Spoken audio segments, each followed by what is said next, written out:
I'd like to welcome everybody to this historic panel that we have here tonight on social justice and race in the Silicon Valley area.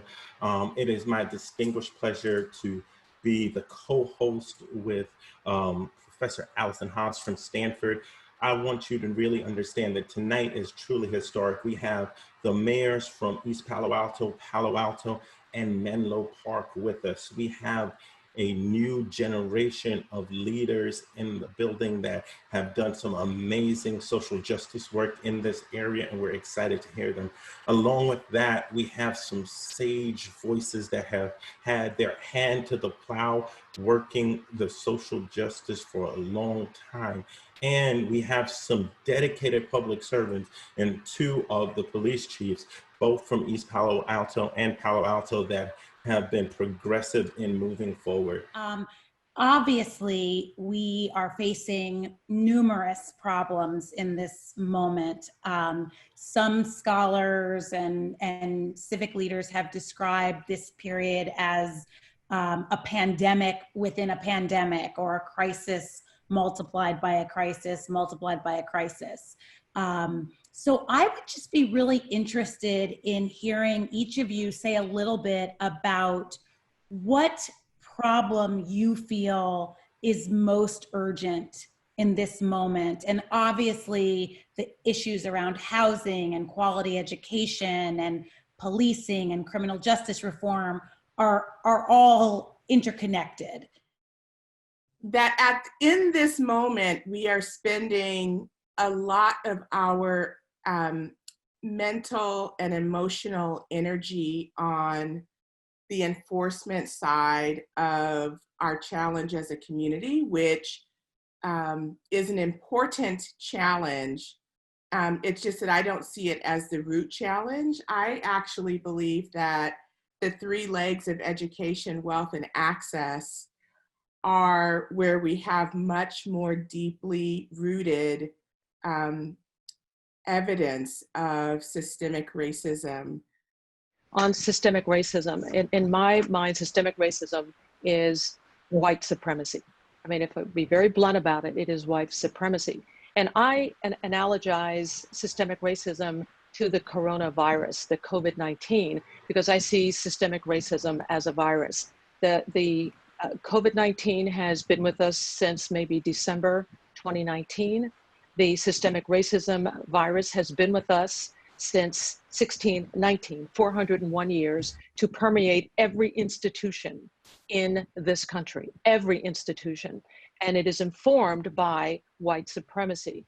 So when people say, you know, where I work or where I ply my trade, there's no racism, they're either in denial or they are, and this is a symptom of the COVID, and it's a symptom of systemic racism, then they're asymptomatic, meaning you have it, but you don't know you have it. And so my focus, Professor, is to, because I was so much a part of the system, first as a lawyer practicing law for 6.5 years, and then sitting on the bench for another 20 years, is to one, get people within the system to acknowledge the systemic racism within our court system, and especially in our criminal justice system, and then to make change. And change is going to come about by, I think, legislation.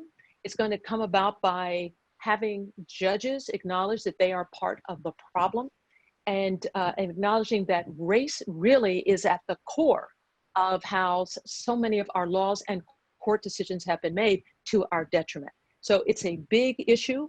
It is nationwide, but it's one that, because the courts have so much power over our lives, it is so important that we get in and address it.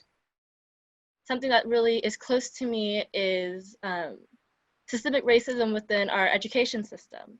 I'm 17 years old, and I'm going to be an incoming senior at Milpitas High School. And throughout growing up, from going from private school to public school, from elementary school to high school, I've being taught in our textbooks, being written from the white perspective, it has always been demeaning of the Black culture. And every once in a while, when we are taught about Black history, it's usually Martin Luther King, which he is amazing, he has done so much for America, but there are so many more. amazing, inventors, scientists, doctors who literally formed America that we aren't taught about in school. And I think that is just such a huge problem because if we were taught these things, if, people of other races were taught these things, and even teachers, because I feel like educators also need to be retaught things as well. I think that the perspective and people's outlooks on African Americans would be extremely different. And I feel like a lot of problems would be solved if we were taught these things in school at a young age. Police departments have become the default public service agency that when a city or a county or even a state doesn't know how to have a problem be handled, they put it on the shoulders of the police. So we're doing a lot of things that we didn't used to do. Where, when you look at historically 40 years ago, the fire department came and put out fires. Now they're the first responders on medical calls. And the police went out, did community policing, arrested people for committing crimes, and now we are the first responders on people in mental health crisis. And should we be those people? They've trained us, and we continue to train to do the job the best we can.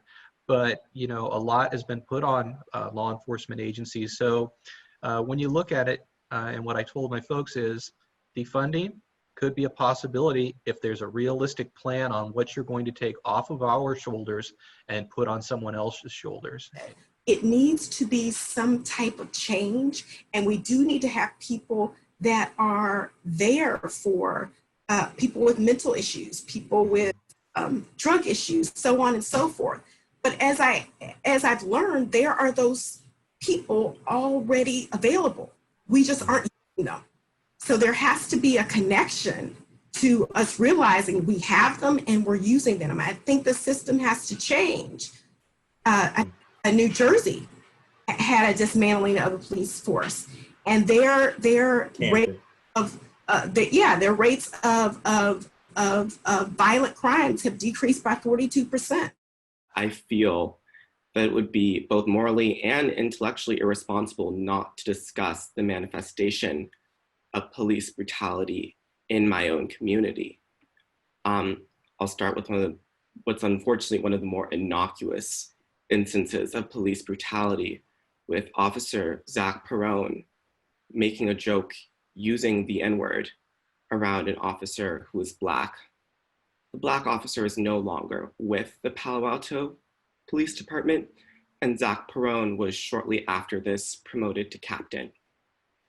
In addition to that, in 2019, Sergeant Wayne Benitez dragged Gustavo Alvarez out of his home, slammed his head against a car windshield while taunting him with bigoted slurs, and subsequently verbally threatened to cause him to bleed a whole lot more.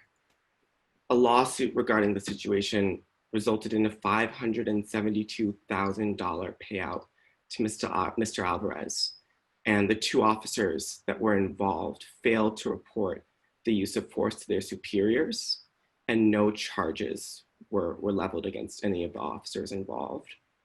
Finally, in one instance that is now just recently coming to light, Agent DeStefano, actually the same officer in the previously discussed altercation, who has now been named in 3 excessive force suits, basically harassed a man, slammed his head down into the concrete, broke his eye socket. I won't say whether or not he falsified the police report, giving his evidence for harassing this man. However, I will say that he alleged that a drug exchange was going on and some hand movement was, captured, and his body cam showed no such thing. To my knowledge, none of the officers aforementioned have faced any charges. And a subsequent internal Palo Alto Police investigation determined that DeStefano had acted reasonably. The investigation was overseen by someone that was a groomsman in DeStefano's wedding. Frankly, I have a lot of respect for all of the officers on this panel today, but I cannot wrap this up in niceties.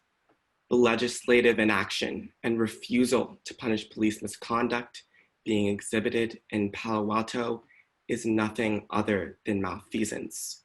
And when officers that exhibit misconduct do not face consequences, it vitiates the integrity of the entire force.